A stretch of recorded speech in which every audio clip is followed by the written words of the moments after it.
Quay Nindaluizi Palmater. I'm from the sovereign Mi'kmaq Nation on unceded Mi'kmaq territory, which is most of the maritime provinces, part of Quebec, and actually part of Maine. Our territory is unceded. We have, our treaties are different in the sense that they're all pre-Confederation treaties, and they speak to military alliances, and the kinds of things that we were supposed to get in our treaties were things like guns and ammo. So I'm still waiting for my guns and ammo. But it's a real privilege to be here. I know every time I travel to different Native territory that it's a privilege to actually be in that territory, and it's certainly not a right, and I respect that right. And I really want to thank the Grand Chiefs in the room, the chiefs, the citizens, the conference organizers for inviting me here, even though I'm not from Treaty 5. But I think as treaty people, we all share the same concerns and issues. And I also want to thank the elder for opening and honor the medicines that are in the room, and thank you to the youth who are doing such incredible work. I mean, imagine being 16 years old and already being an international traveler and speaking out about the injustice to Indigenous peoples. It's really shows a strong message about speaking truth to power, and also about the TRC calls to action and how important they are. So I'm going to be talking today about Native sovereignty, and there's a lot of debates around sovereignty, and I kind of want to address some of those things because I really think it's the core of our nationhood. Oh, okay. There, is that better? Okay. All right. But I think it's important, as all lawyers always have to say, is nothing can be taken as legal advice. If you need any legal advice, make sure you get your own independent legal advice. So today I'm going to be talking about three things. First is Native sovereignty, and then where we are in terms of Crown relations, because I know there's a wide variety of opinion on where we are, and then also get back to nation building. What is the path going forward?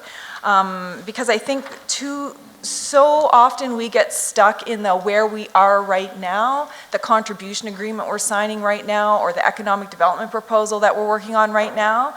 And it's really hard because of the lack of resources to really focus on where are we headed in terms of our nation building, as opposed to just always being forced by the government to focus on our local crises, you know, be it socioeconomic crises or political crises that they create and we have to respond to. I think it's really important that we keep in mind the nation building aspect and the fundamental nature of sovereignty and the need to protect our sovereignty in everything that we do. And I'll say ahead of time, because whenever I talk about sovereignty, someone inevitably puts up their hand and says, well, there's no word for sovereignty in my language, or you're using the English language, you're relying on English laws and definitions, and you know, we need to have these conversations, and we need to have very open and frank conversations about these things. And what we can do with this push for decolonization is, in fact, you know, kind of block ourselves into a room where we can't talk about anything. And I don't think that's helpful.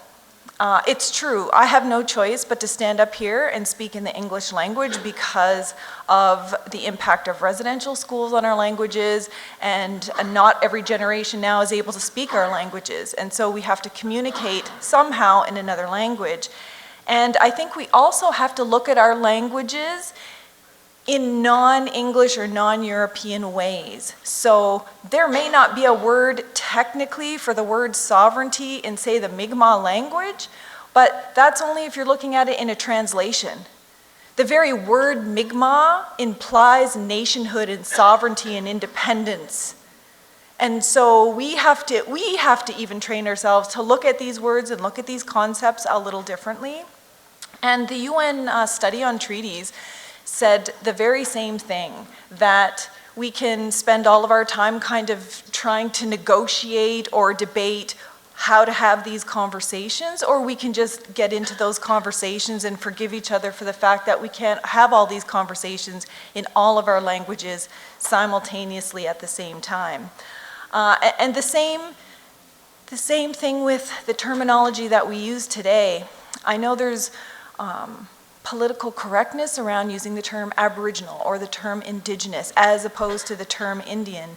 But, you know, there's a lot to be said for Indian pride and Native pride. And yes, the word may come from the Indian Act, but with all of the Native people that I work with in Canada and the US, you know, this kind of red power movement and the pride that we have and the fact that it's only our Indian nations on this continent that have been here from time immemorial, and then we're the only ones with true sovereignty.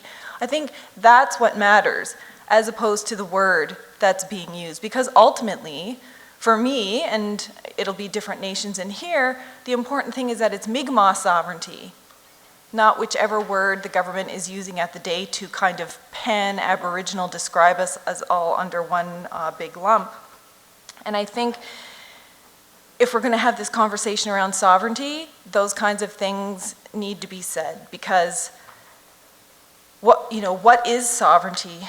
If we're going to have this conversation, we can't worry about what's the nice thing to do, what's the right thing to do, let's make sure we're inclusive, let's make sure we're diverse, and all of that stuff, because Mi'kmaq sovereignty is about Mi'kmaq sovereignty, and it's about Mi'kmaq territory, and it's about Mi'kmaq nationhood.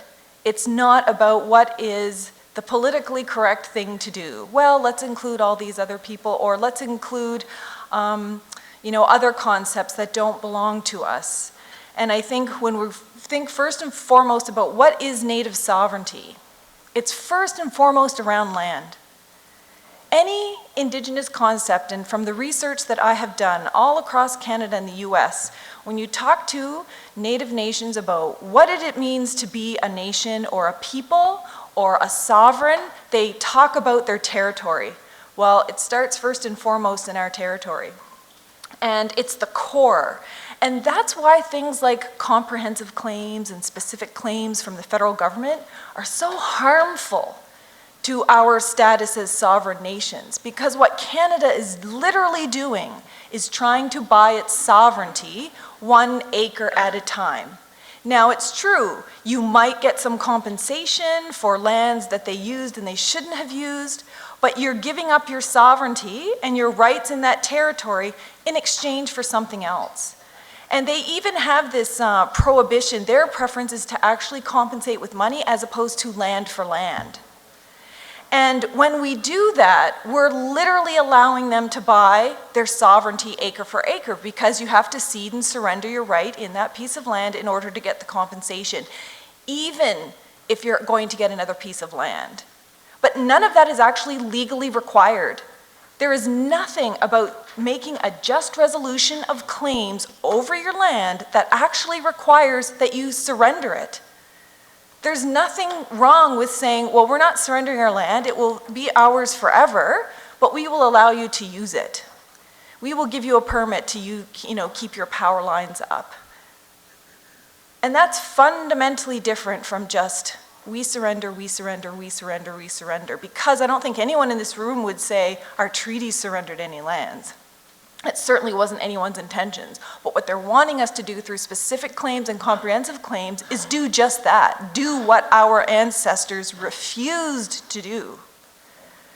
And so we have to look at, how we hold our land. Because holding your land separately in fee simple is a little different, or in a grant from the government is a little different than holding it as your actual sovereign territory or traditional territory.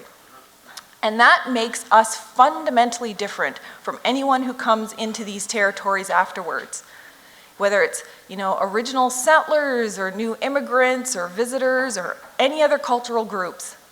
They may buy a piece of land, but that land is always subject to our underlying title. And Canada would have us believe, because it necessarily takes away from our sovereignty, that Aboriginal title only belongs to nations in this land that never signed a treaty.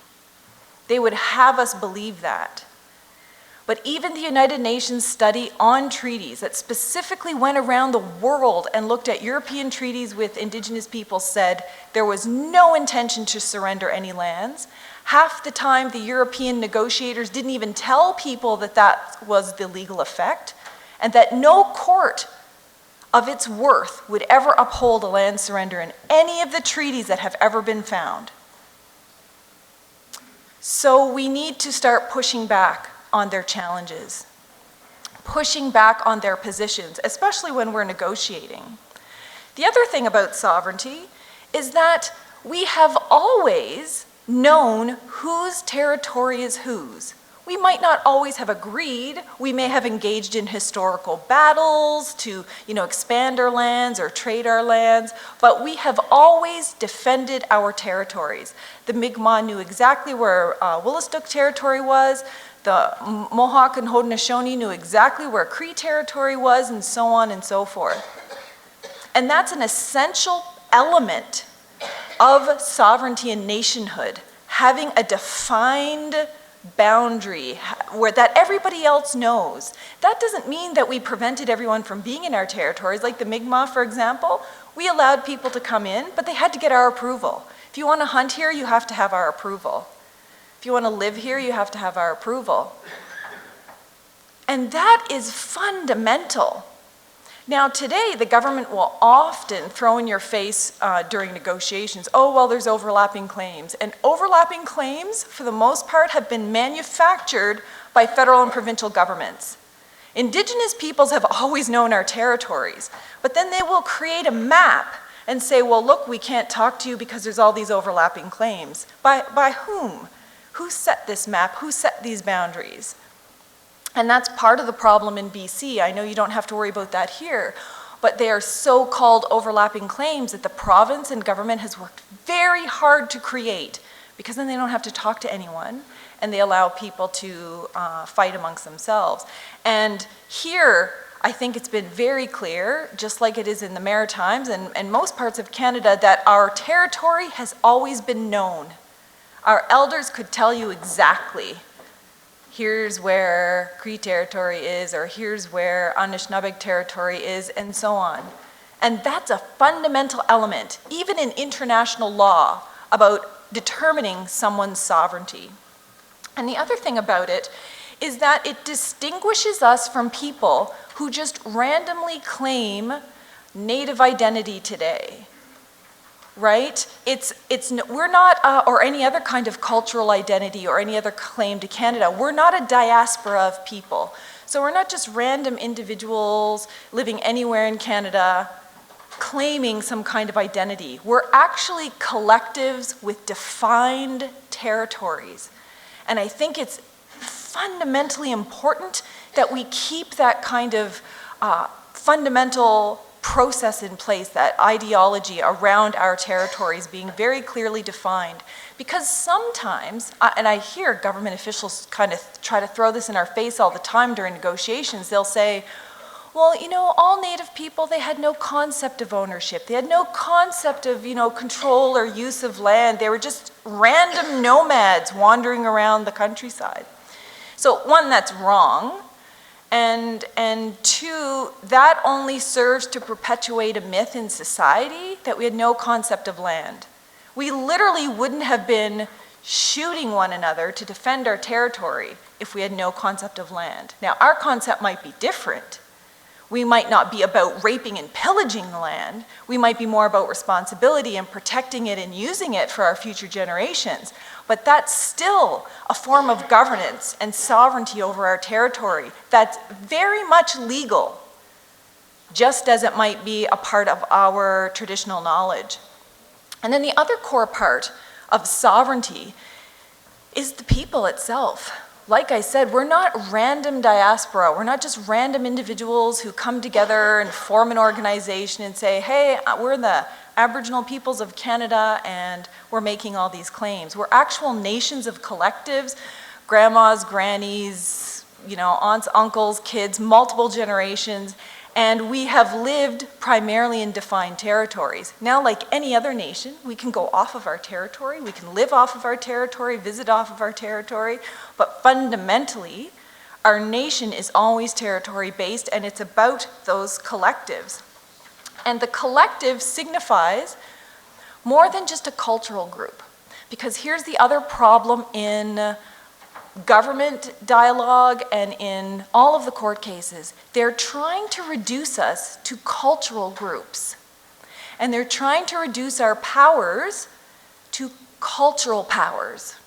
You know, so you can control your culture, you can control your language, maybe a little bit of hunting and fishing, but when it comes to the core aspects of who we are as sovereign nations, governance and lawmaking and enforcement and trade and intertribal and international relations and economies and science and all of those things that every other nation engages in, they tried to deny us that and say, well, you're just really like any other multicultural group.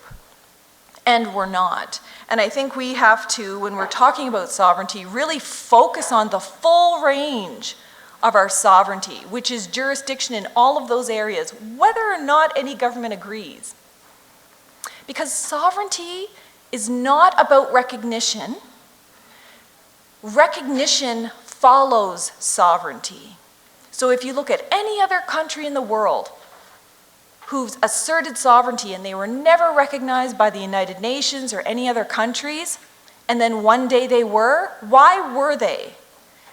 They weren't sovereign because someone one day said, you know what, I recognize this little country of Kosovo.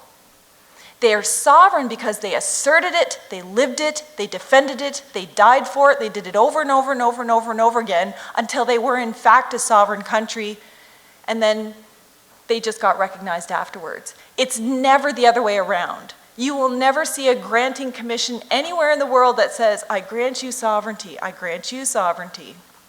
So we can't chase that. We have to remember we already have all of the fundamental aspects of sovereignty for our nations here in this country. And the other thing about, the really important thing about the collective is that it's really a two-way street. So we have our nations only because our citizens recognize our nation, contribute to our nation, and defend our nation. If we don't put enough time and effort into our citizens, we're not going to have defenders. We're not going to have people that volunteer and give up their time or contribute to nation building. And that's how our nations fall apart. And vice versa. Our citizens have a nation to call their own because our nation keeps that nation together with all of their governing and their laws and their practices in all of the, imperfect ways that we do it because we've been so impacted by colonization, but we're doing it anyway, and we will work out all of those problems later. We have no choice but to focus on protecting our nations and our sovereignty. And I would argue that we do have words, phrases, concepts for this idea of sovereignty and nationhood, freedom and independence, and that we have been asserting it since contact. I mean, I could literally stand up here and give you quote after quote after quote after quote from treaty negotiators, chiefs, leaders who have constantly pushed back since contact to say, no, we're supreme in this territory and this is our land. And here's one of them. During the treaty negotiations in the eastern provinces, which included some of my Mi'kmaq nation, you have the native representative telling the negotiators, stop trying to include land in our treaties. We're not giving up our land. And they said, this land where you want to become absolute master, this land is mine. I have come out of it like the grass. It's where I'm born and reside, and it is my land. That is mine. And throughout all of the treaty minutes, which you'll never find in the treaty documents, but all of the treaty minutes, the representatives kept saying, you don't get to step an inch over where you are right now. This is our land. We're not surrendering any of our sovereignty. And they made false promises. Don't worry, none of that's in your treaties. Don't worry, you're not giving up your sovereignty. So we were very, very forceful. And there's lots of examples all across the country. in treaty negotiation minutes and also in the stories from the elders about what really happened during those negotiations. And I think it's a myth for them to perpetuate otherwise. It's a myth for them to perpetuate that anyone in this country in historical times surrendered their lands. Then you have all the way out in BC, where the BC Interior chiefs at that time, way back in the 1800s and 1900s, kept saying, no, we're not negotiating treaties out here. And more than that, you need to remember that even if you live here, even if we let you by agreement live in our territory, we're the ones who are supreme here. We are the supreme sovereigns. And one of the quotes from them was, when they first came among us, there were only Indians here. They found the people of each tribe supreme in their own territory and having tribal boundaries known and recognized by all. They know that, we know that, but they have worked very, very hard to convince our people otherwise and to convince Canadian society otherwise and to develop a legal system which essentially creates a myth, legal fictions around all of this stuff to, after the fact, justify what they have done. Yet our sovereignty remains intact. And we weren't the only ones who knew that. They, in fact, knew that at the time. If you look at the Royal Proclamation of 1763, no rights were granted in this proclamation, but rights were recognized. And in fact, the Royal Proclamation recognized that we were nations of Indians. They never said little communities. They never said little groups of roaming nomads. They knew we were nations, and one of the reasons for the Royal Proclamation was the only way to have secure settlement was to ensure that they dealt nation to nation with the nations of Indians and include protections in there. Now, there's a lot of problems with the Royal Proclamation because it's still under their laws and concepts. But even at that time, before they negotiated all of those numbered treaties, they knew we were nations. And I think that's fundamental, and it's not a part of history that we talk about. The government uses the word community over and over. Your communities, your communities, your communities. Very rarely do you hear nation to nation, unless it's Trudeau talking about his relationship with the AFN, MNC, or ITK. And none of those are nations, just FYI. And here's the other thing. It wasn't just what was going on here in Canada, and it wasn't just the people and the colonial officials here in Canada that recognized we were nations. All of the European countries recognized that Indigenous peoples came from nations. And in fact, this same UN study on treaties said that according to the law of nations that existed at the time, all of these Indian nations were regarded as sovereign. So by their own laws, by their own concepts, by their own mechanisms, European countries entered into treaties with us or agreements with us knowing that we were sovereign and all of the legal implications of what it means to be sovereign, which means they didn't displace our laws, they didn't displace our sovereign governing powers, and they certainly didn't displace our claim to our territories by signing fraudulent treaties. And all of that is still intact today. And I think that's one of the most important things about sovereignty. They knew it, and they know it now, or we wouldn't be engaged in a comprehensive and specific claims negotiation process. You wouldn't have to pay people to surrender their land 1 acre at a time if you truly believed you were sovereign. The other research that's been done internationally is that, this European practice of entering into treaties, Canada would have you believe that, they created this process, but in fact, our nations engaged in intertribal treaties north and south of the border and all over the country long, long before contact. We had confederacies, we had military alliances, we had people that were designated just to learn different languages so they could negotiate treaties.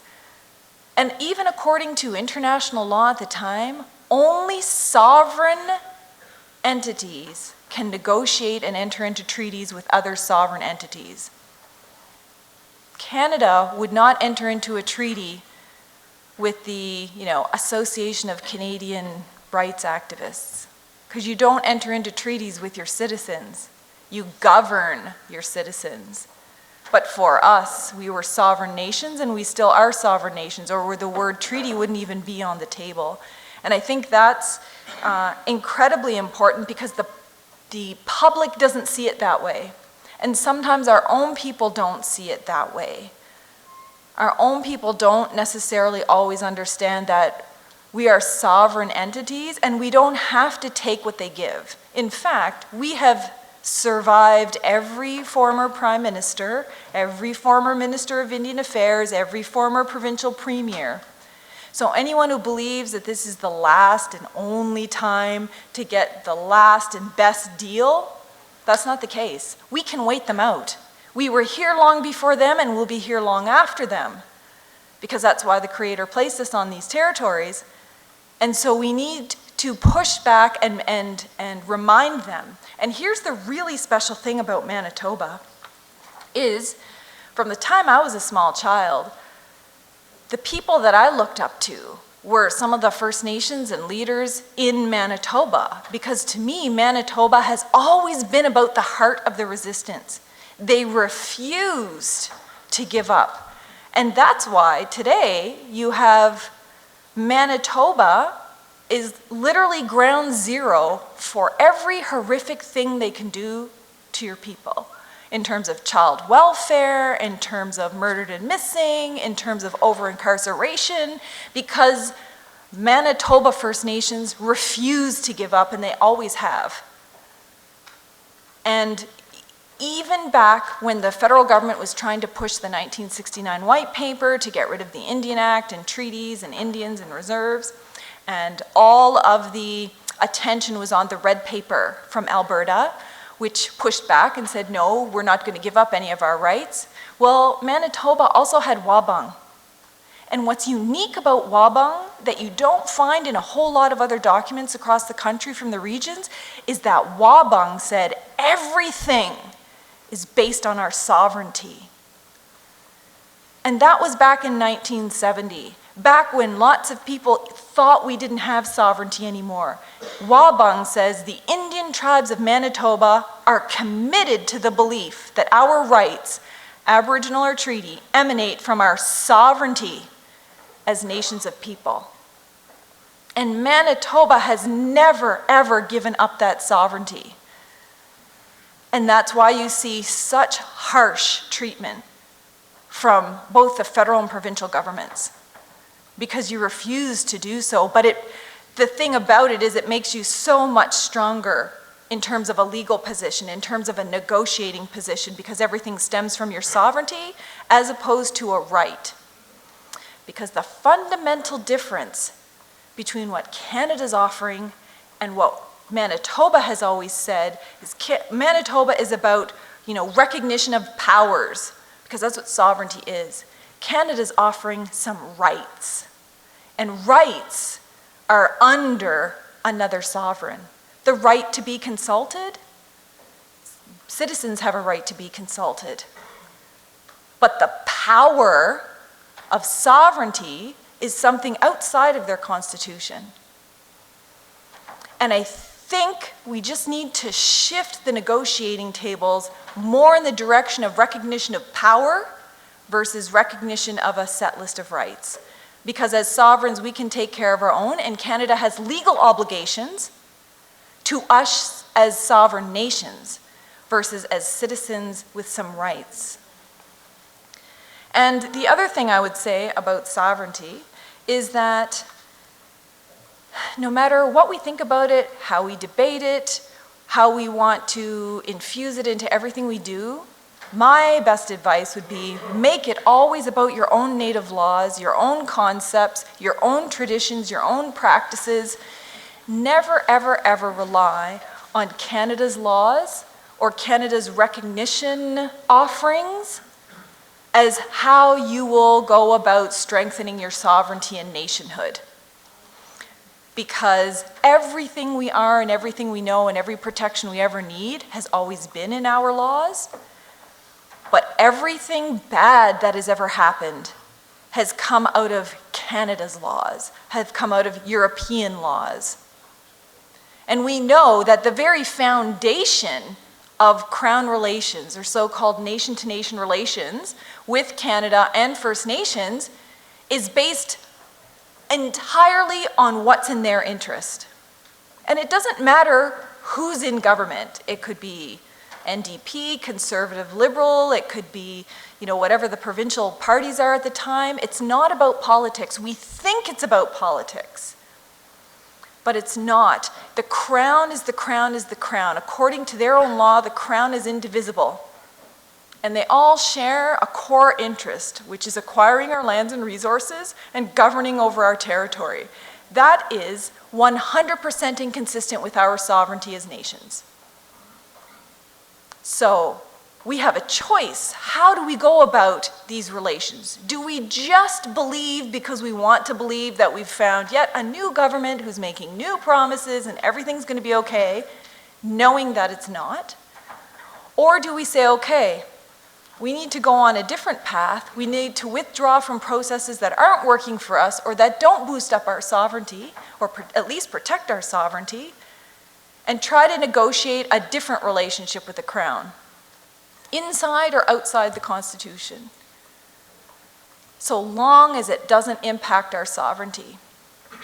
And because this picture is about manifest destiny and how this was, all in the best interests of Europeans acquiring our lands. That's why they worked so hard to scalp us, to starve us, to beat us into submission,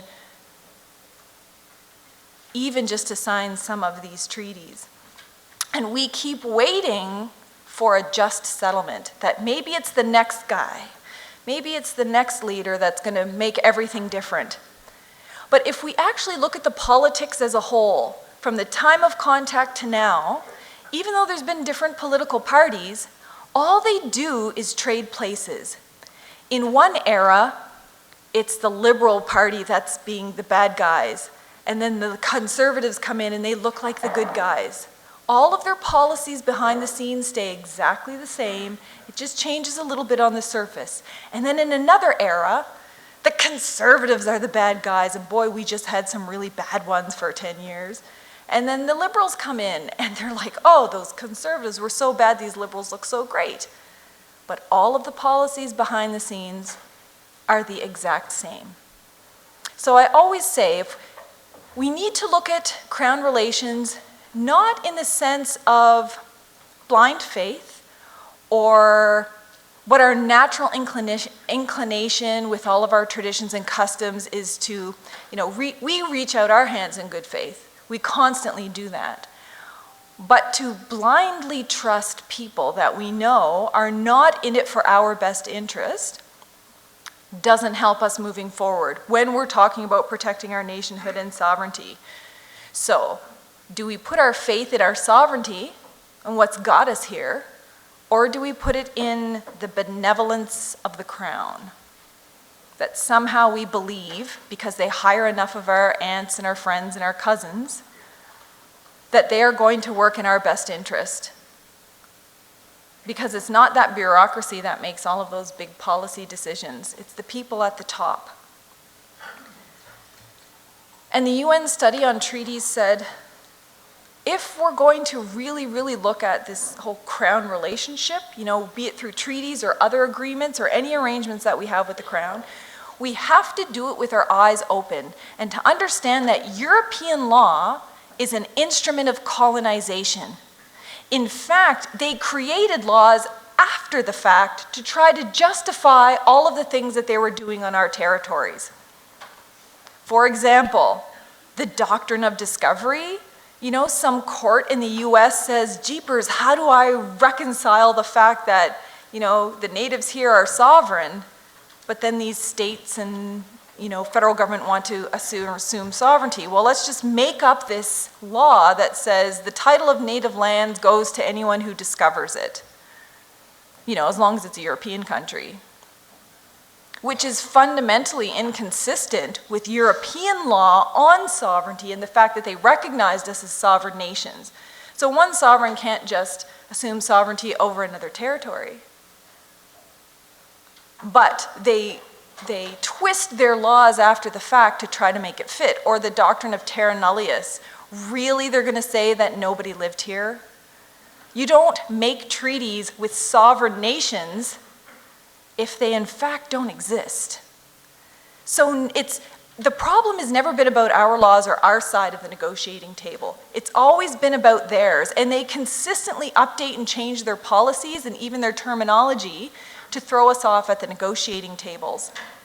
And we also have to think about, from the beginning, this was always about their best interest, because Canada and some of the provinces will have no problems going into the media and saying proudly, we are all treaty people, and we have this wonderful treaty relationship.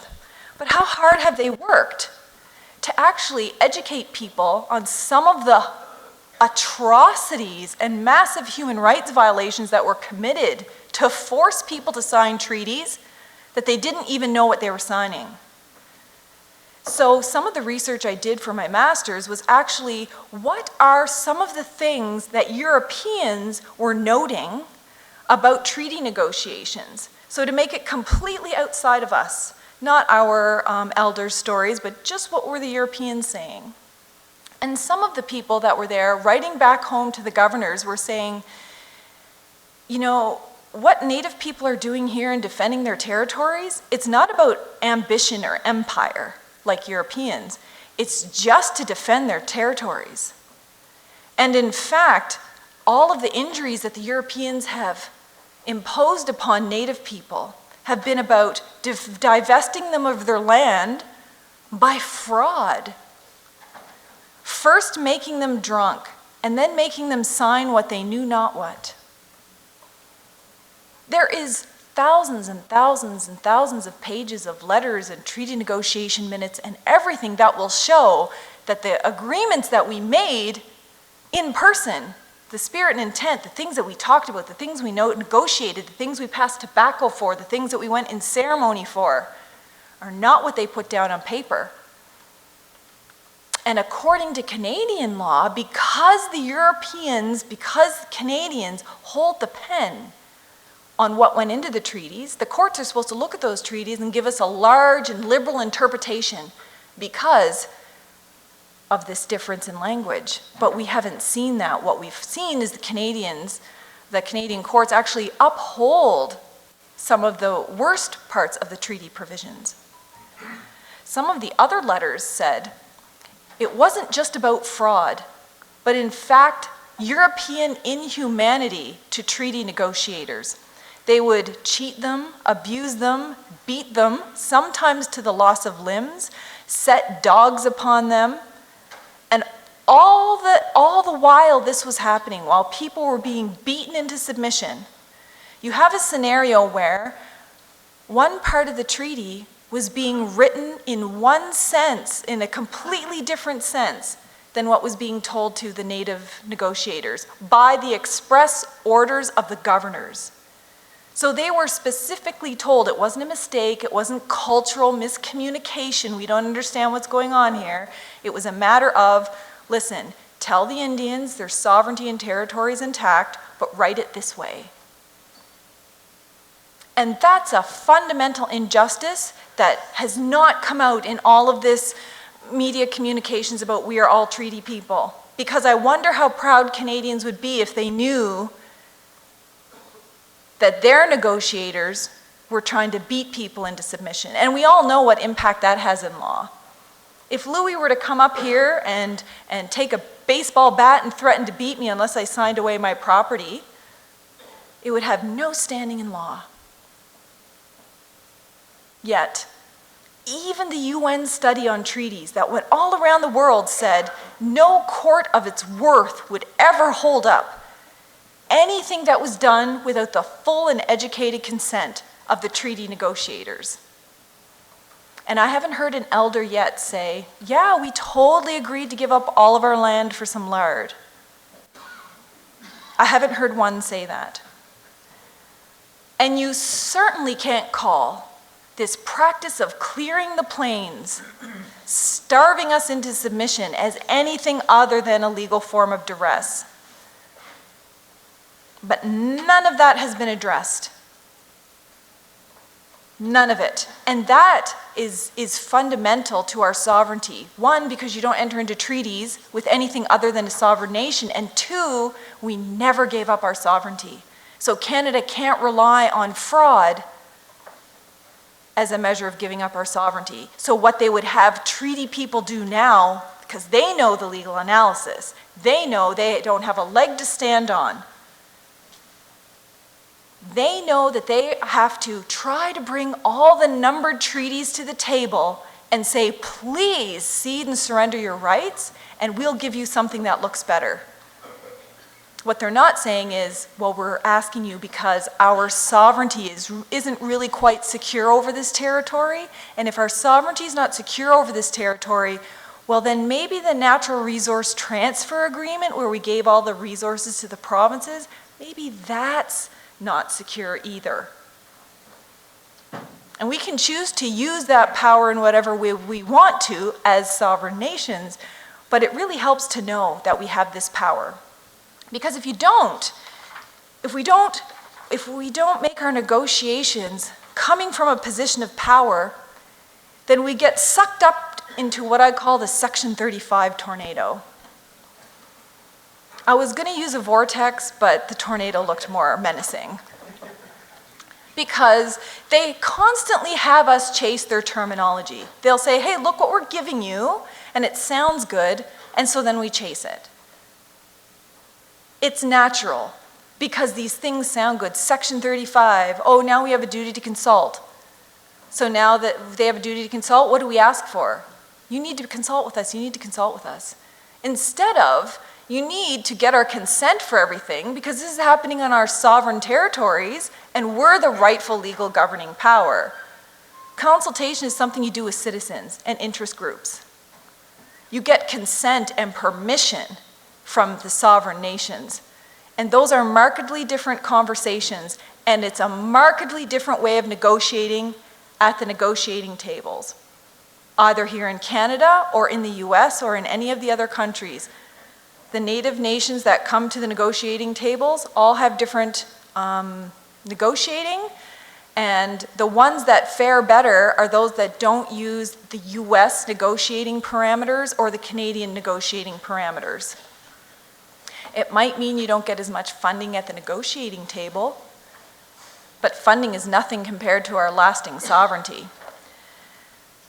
So here's the thing about the Section 35 tornado, because it's not what we had intended.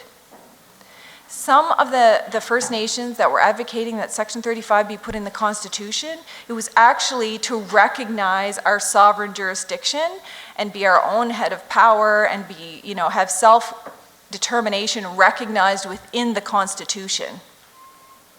And that is the one thing that they refused to negotiate. It didn't matter how many times the First Nation negotiators tried to rewrite or amend this concept of First Nation self-determination being in Section 35, it was no all across the board. They were okay to recognize your, Aboriginal and treaty rights, because in their mind, that's hunting and fishing. It's cultural. But when it comes to the core aspects of sovereignty, they said no. And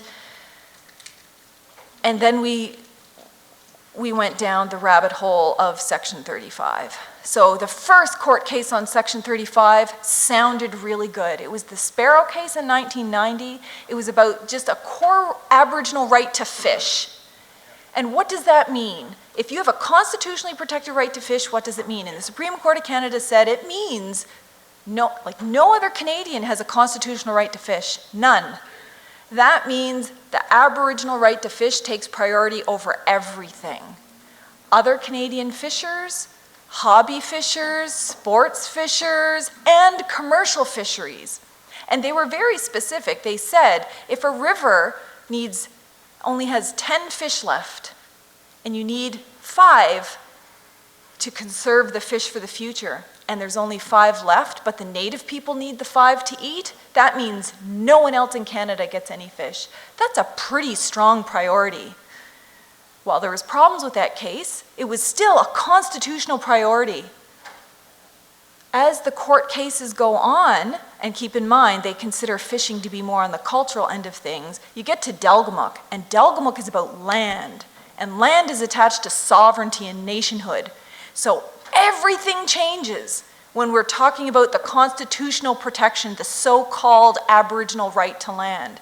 Delgamuukw said, okay, if you have Aboriginal title and it's protected under Section 35, that has a priority, except for economic and regional fairness, historical reliance, agricultural, forestry, mining, hydro, economic development, species protection, infrastructure development, and the most insulting, settlement of foreign populations. So the settlement of foreign populations can actually trump our Aboriginal title, which is supposedly protected under Section 35. So it only took a short 7 years to have our Aboriginal rights under Section 35 be the highest priority to the absolute lowest. Mining companies don't have a constitutional right to take minerals from the ground. How is it that they get a priority over our Aboriginal title rights? So when Canada's trying to sell you this concept that you don't need the Indian Act anymore, you don't need federal protection for reserves, you'll just be under Section 35 land protection. This is the protection they're offering. And keep in mind, with that protection comes provincial jurisdiction and provincial taxation and federal taxation. Once you're under provincial jurisdiction, where does sovereignty go? Ask any municipality where sovereignty goes. So that's why it's so important to think about our sovereignty and nationhood and our negotiation stances based on our laws and not theirs. Because here's the other thing, even cases that people thought were really good are like Trojan horses. They give you something on the surface, but they take away something fundamental. And in the Vanderpeet case, they said Section 35 exists for one important reason. Native people were here first. But look at their wording. Native people were here first, living in communities. We weren't living in communities. We were living as sovereign nations defending our territories, not communities. And not only were we communities on the land, we were participating in our cultures. Yeah, we were, but we were also trading, manufacturing, engaging in science, treaty relationships, like complex economies. We weren't just engaging in cultures, but you can see why they wrote it that way, because they want to make sure that our protection is like a culture of communities of little cultures, and not anything anywhere resembling sovereign Indigenous nations. And it's this reason, that we were here first and we were celebrating our cultures that distinguishes us from other minority groups in Canadian society. Because what the federal and provincial governments were saying is that, well, if you recognize First Nations, then every cultural group is going to want recognition. And so the Supreme Court of Canada was saying, well, no, they're a little bit different.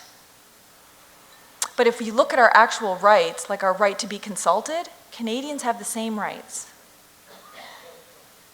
The right to have reasonable accommodations, Canadians have the same rights. They just package it differently. And if anywhere where that's any more evident is the Trans Mountain Pipeline decision. When the Federal Court of Appeal says, Trudeau, not only did you not consult properly, you didn't accommodate their concerns, you didn't even consider their Aboriginal and treaty rights under Section 35. And Trudeau's response is, well, this is of national importance, it's just going to get built. That was his first response to a court saying, hey, but what about these Section 35 rights? So I don't know that it's the best idea to put all our hope and faith in one section of their constitution to be interpreted by their courts and then interpreted and applied by their governments. That might make us a little on the vulnerable side. And then we have the Haida Nation, because it's one of the cases that talk about sovereignty. So the Supreme Court of Canada does talk about sovereignty quite a bit, but it's always the Crown sovereignty, the Crown sovereignty. And this one says, here's the purpose of treaties.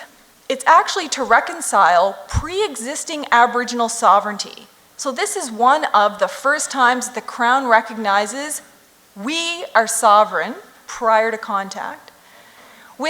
So our pre-existing sovereignty with the Crown's assumed sovereignty. And in law, which do you think is more powerful? Of course it's ours.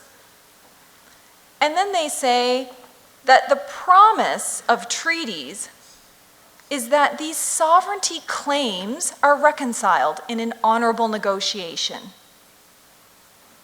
I have yet to find a treaty negotiation in this country, of the ones that I've looked at, that have been honorable. And then what about those who don't have treaties? Are they trying to say, without a treaty, the sovereignty claims have not been reconciled and the pre-existing Aboriginal sovereignty exists? I think that's their fear, because that's the whole basis upon which comprehensive and specific land claims and their self-government negotiating process is based on. The fundamental core of all of their negotiations is whatever we decide, you have to cede, surrender, and extinguish. And so, do you see the danger in putting all of your eggs in the Section 35 basket? That's not to say that we shouldn't use Section 35, as a tool to force things that might work for some, not for others. But keep in mind, the government always speaks out of both sides of its face.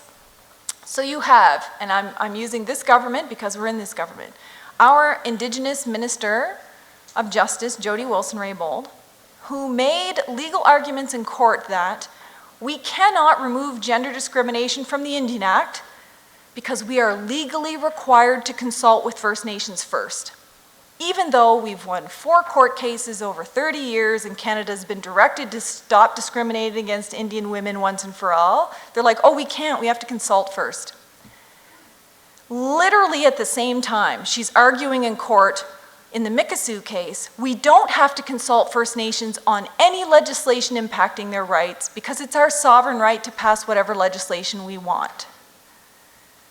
Opposite arguments, same day, for 2 purposes. One, why would they argue we have to consult with First Nations before we remove gender discrimination? Oh, because they might have to pay for a few more of our babies. So it's in their interest to use consultation with First Nations as a time delay. But when it comes to passing legislation that might impact the Mikisew Cree's treaty rights, they're like, no, we don't have to consult. And then that court case comes down that says, Canada has the right to not consult with any First Nations on legislation impacting their treaty rights. How devastating. So every time they're sitting at the negotiating tables with you, keep in mind they're making the exact same arguments or promises or directions at the same time. And knowing that helps you negotiate a little bit differently, because their policy agenda has been horrific. I mean, you talk about the 1969 white paper, abolishing the Indian Act, trying to convert reserve lands to fee simple lands, transfer all First Nations to provincial jurisdiction, and no more tax exemptions, no more treaties. And the interesting thing about the white paper is that they developed the white paper after nationwide consultations with chiefs. I mean, they literally must have had some note taker say, we're going to write the exact opposite of everything the chiefs say and develop that as a policy. And people say, okay, well, maybe, that's history, because Alberta fought back with the red paper and said, no, we're never going to provincial jurisdiction. You're not getting rid of the Indian Act, and it'll only be amended with our consent, the pieces that we want amended, because we want the taxation protections, we want the protections for our lands from provincial jurisdiction, and you're never going to eliminate our treaties. Wabung said the same thing, but based it on sovereignty, and said you can't do that to sovereign peoples. You will not abolish the Indian Act, We will amend it how we see fit when we see fit. We are going to retain our tax exemptions, we're going to control all of our own resources, and we are never going under provincial jurisdiction. And I think that's been key across the country. But here's the thing. So Trudeau was so taken aback, by all of the protests and the strong no, that he said, okay, we are not going to do this. We're just abandoning the white paper, let's start over. That's what they tell you. But then when you actually access their historical documents and records, you will see that there was never any intention to abandon the white paper. And in fact, their assistant deputy minister wrote to both the Minister of Indian Affairs and Trudeau and said, here's the plan going forward. We're not changing the white paper. We're just going to break it up into little pieces so it's less recognizable. But we are not changing any of the content. And that's how we're going to go forward working with First Nations. We have to not see government officials as people. Because when you do, you think, well, this is a nice guy, and he has a family, or she's a nice person, and she used to be a doctor, and we get along great, and we go to dinner, and everything's great. When you start seeing them as people, they use that in our cultural traditions and practices, and we don't see them as an entity. You represent the federal government or the provincial government, and we need to negotiate with you accordingly. And no offense, but we are going to fight to the death to protect our lands and treaties and sovereignty. And it's not personal, but we get caught up in the personal. It sounds nice, they are nice. So from the white paper agenda, they just kept moving forward. And then you have the Buffalo jump of the 1980s, and they had a very strategic plan, not just to implement all of the 1969 white paper stuff, but how to do it strategically. How do you get to sell it this time? And their core plan was to actually sell this concept as a joint solution. You get First Nation leaders to stand beside you and do joint announcements. And we see, that's what it is today. But if you can sell it as a joint solution, it's going to be a lot harder to attack. It's a lot harder to say, well, I wonder if that's bad because, this person is supporting it or this person's advocating it. And we trust our people. We will give our people the benefit of the doubt long before we give government the benefit of the doubt. And the other thing they did is they said, well, we need to very purposefully turn the Indian problem back on itself. Let's start blaming First Nations for their own woes. And you can see how in the media, from that time forward, all of a sudden you start hearing media and government officials say, well, all chiefs are crooks. All chiefs are millionaires. If they weren't spending so much money, millions of dollars on all of their mansions, then their people wouldn't be poor. So that helped two things. One, it helped turn First Nations citizens against their leaders, because you can believe that. You believe what's in the media, you believe what's in the paper, and we should be able to believe it.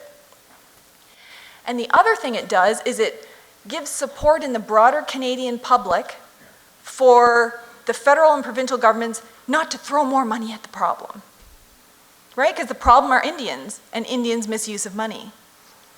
Yet what they don't say is that there's never been an Indian chief in this country ever that has been paid $1 million in federal funding to be a chief, ever. And that when the AFN did an actual survey of what chiefs and councillors make across the country, their average salary was less than an average Canadian.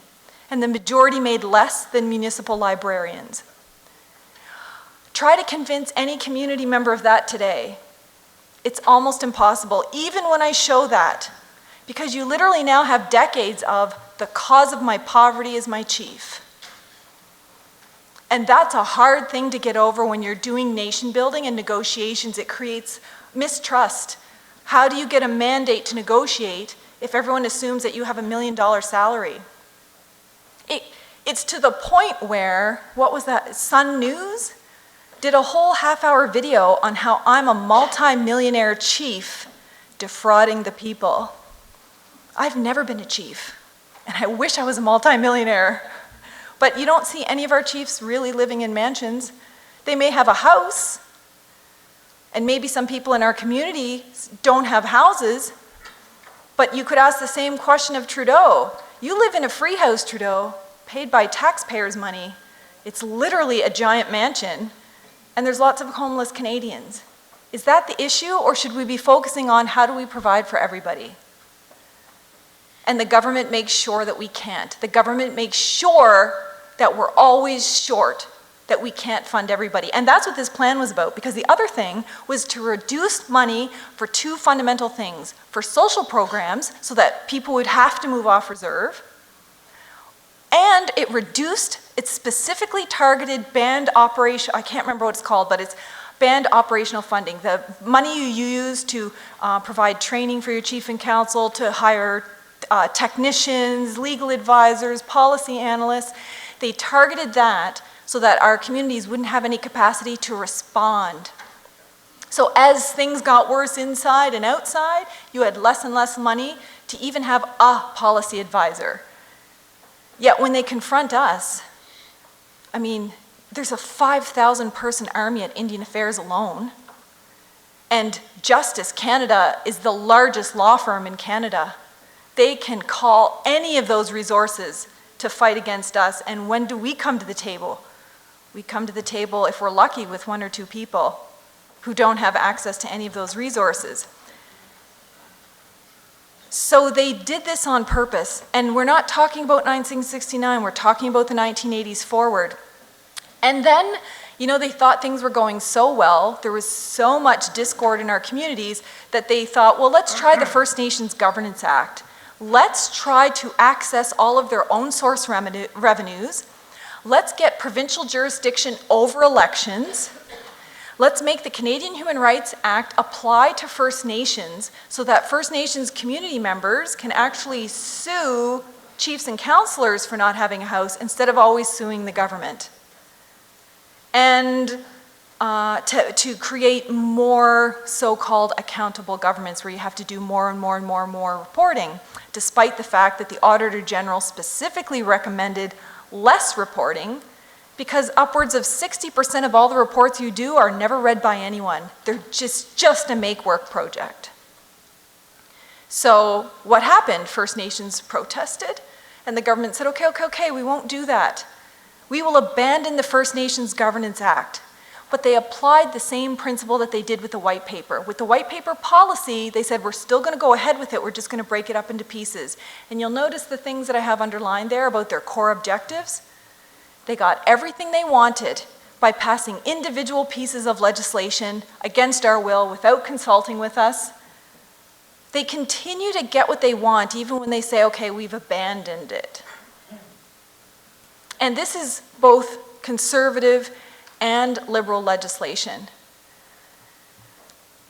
How do we fight that when at the same time the liberal and conservative policy agenda has been in pretty much sync, that they keep the funding low for social services? They had this 2% cap, funding caps, that any self-government negotiations would be stalled, extended, and only municipal powers offered on the table. Why would you stall and extend a self-government negotiation? Why would you make it last 25 years? Because you can literally take all of the fish and the timber and the minerals out of that territory before you sign the agreement and leave it empty. And that's why they were doing it. You've got the specific claims in comprehensive claims, you've got cede, surrender, and extinguish, and even though they've promised they're not using that language anymore, talk to any of the negotiators at the negotiating tables. They are still using that language, or they're using language that says, you voluntarily give up all your rights, and if that doesn't work, you cede, surrender, and extinguish. It's fundamentally the same thing. They've increased litigation on Aboriginal and treaty rights, and any time where an issue gets a lot of media attention, and there's a lot of pressure on them to once and for all deal with these issues, they defer it. They'll say, okay, here AFN, why don't you go set up a fiscal relations table?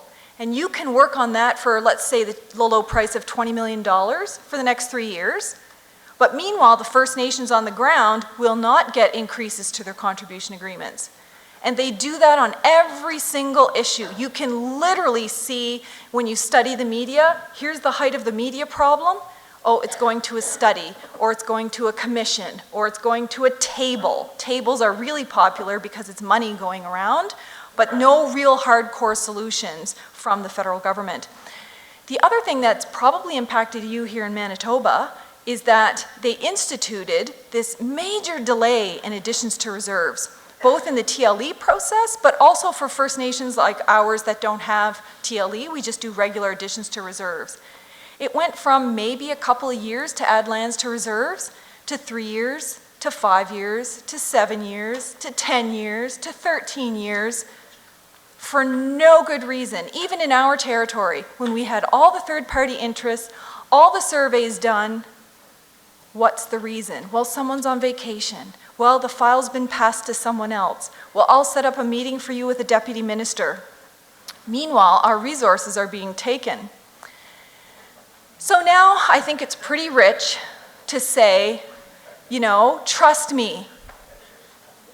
Everything's going to be different, and how do you know? I give you my word. Oh my gosh. Do they think we haven't gone through the treaty process? That is actually insulting to me, to say, I give you my word, because you can't take any of that to the bank. Because while they give you their political promises, in court they argue that political commitments and election promises are not legal and binding. They don't tell us that. They just hope that we will rely on their word. And what have we gotten? Well, Trudeau's agenda has been developed in complete isolation from us. So instead of not being a top-down process, we do have some tearful apologies.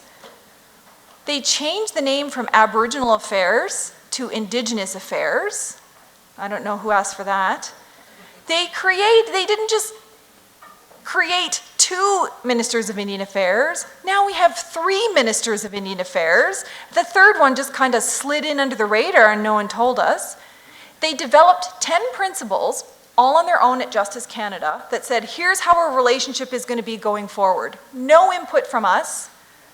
And then we have this legislative framework. You know, it was hard enough to argue, let's get rid of Indian Affairs. But to have 3 Ministers of Indian Affairs is really quite disconcerting. Who the heck do we talk to? And it's something that we didn't ask for, yet it costs money, it costs time, it takes resources, and more employees to do that. I wonder what the total count is now of federal government employees, when we've been saying all along, and especially here in Manitoba, chiefs have been saying, you know what, we don't need Indian Affairs. You just transfer us the money and we will govern ourselves.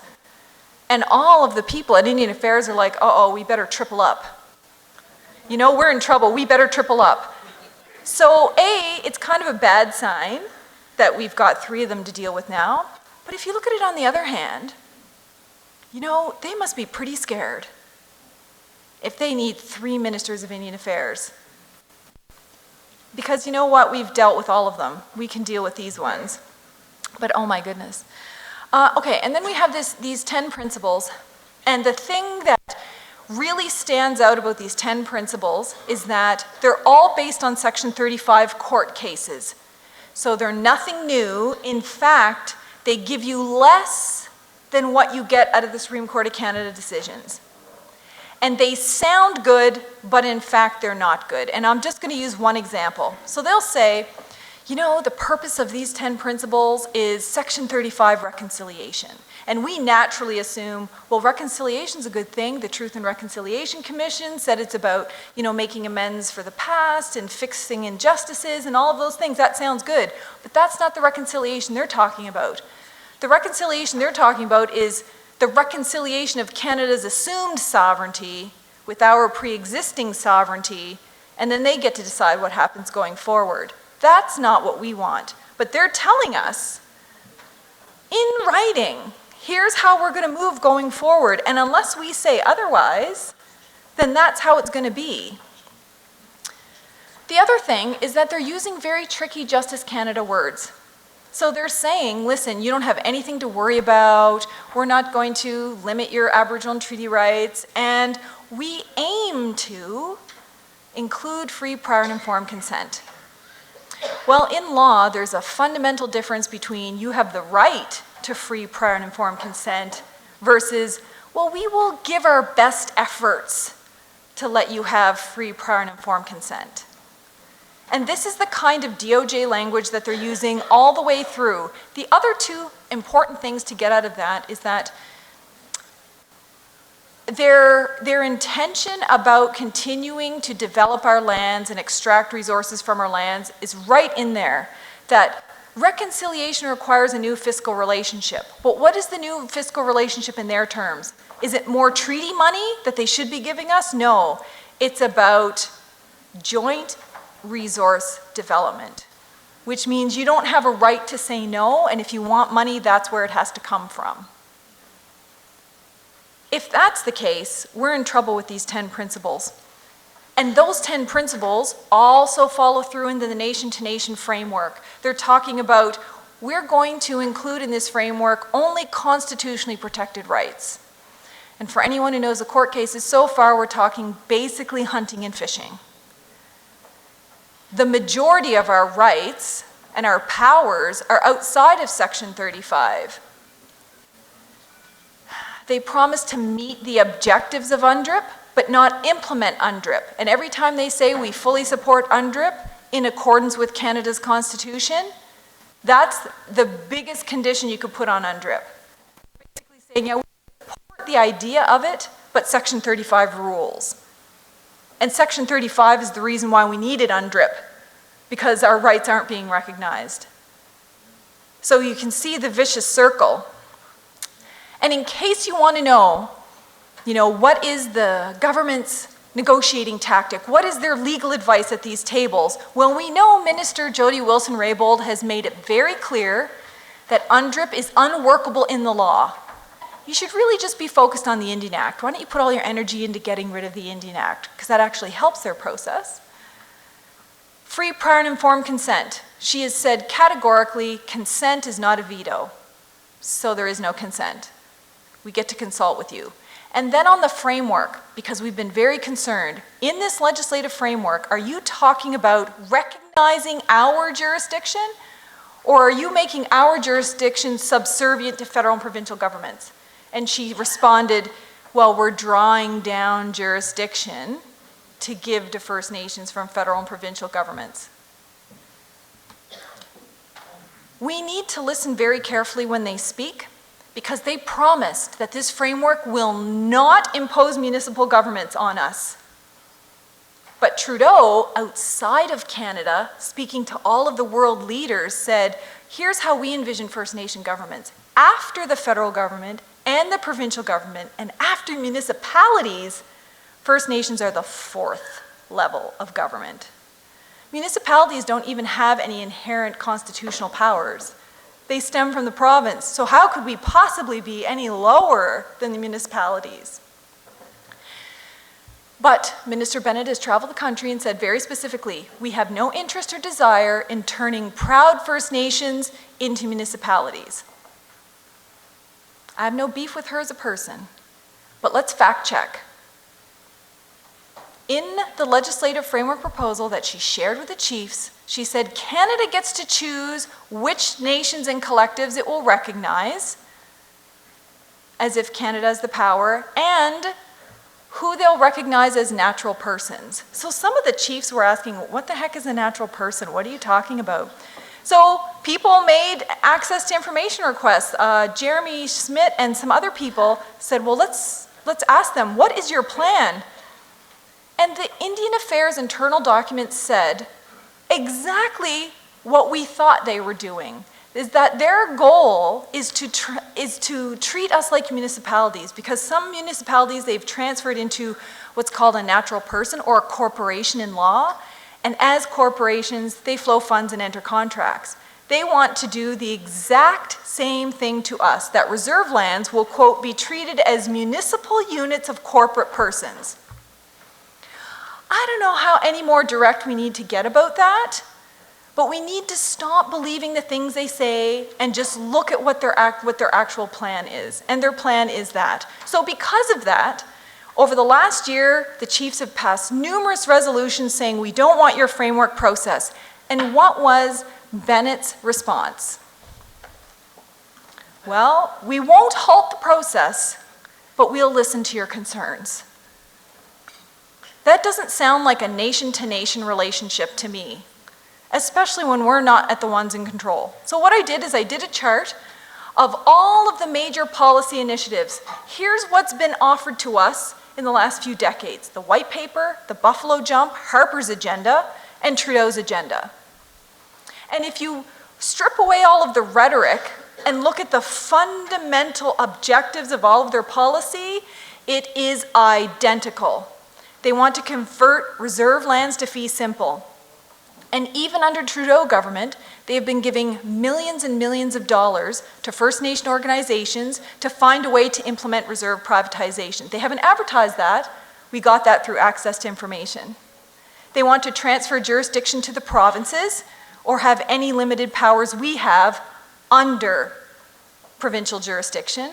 They want to gradually terminate our treaty rights. And they keep updating their language. So back in the White Paper days, I guess they thought it was okay to say we want to assimilate you all into the Canadian population. And then during the Buffalo Jump, the focus was assimilation. So under Harper, he said, well, let's just change the word to, we want to integrate you into the Canadian population, because maybe that doesn't sound like assimilation and we won't know the difference. Trudeau now calls it social inclusion.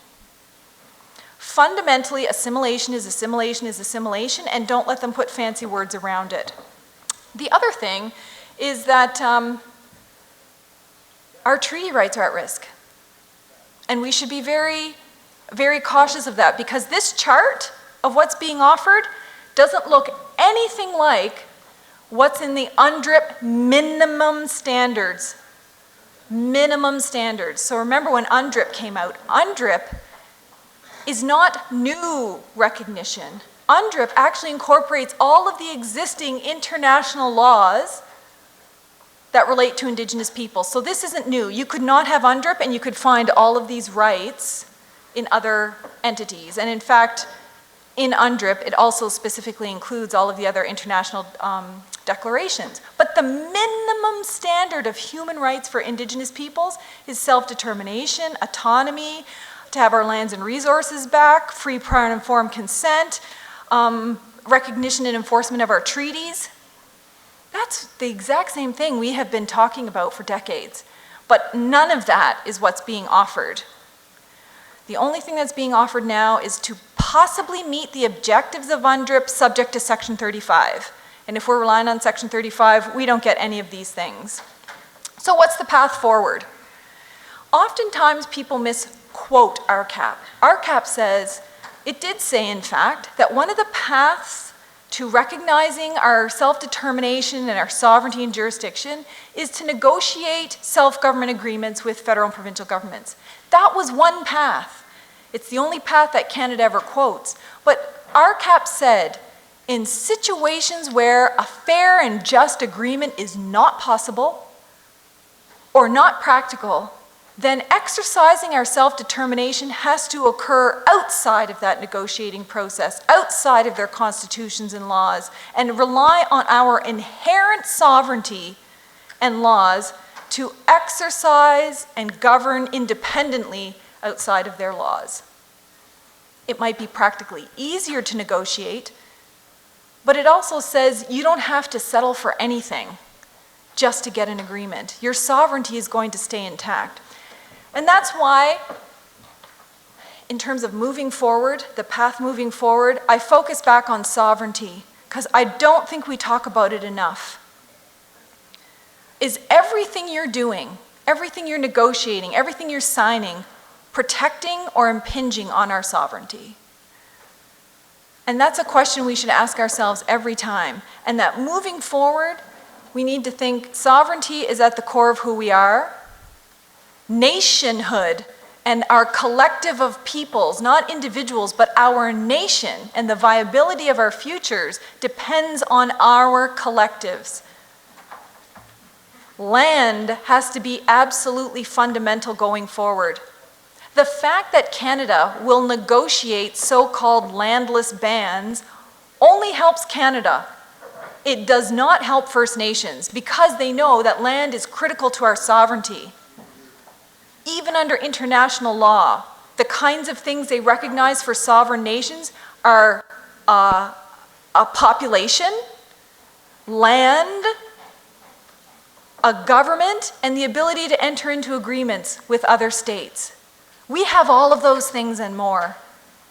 But if land is off the table, if all they're offering is legislation for languages, legislation for recognition, legislation, like just a legislative offering that does nothing for our land, I want to see them come to the table and say, here's treaty implementation, here's land and resources, and we'll recognize you in whatever way that you want. Because remember, Native sovereignty and jurisdiction is about all of it.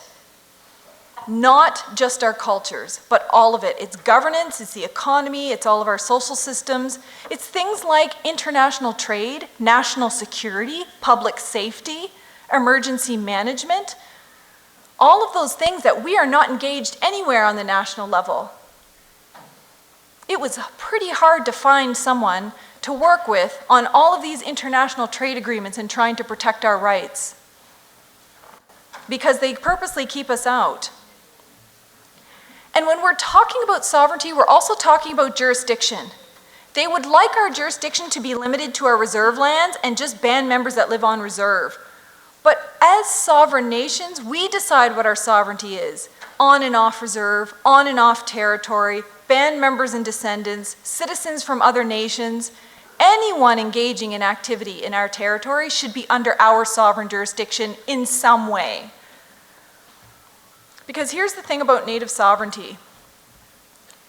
It's about power, not rights. And they are trying to keep us very rights-focused. They're even called rights recognition, rights framework tables, rights negotiation. They're not talking about heads of power, sovereign jurisdiction. And the other thing about sovereignty is recognition follows sovereignty, not the other way around.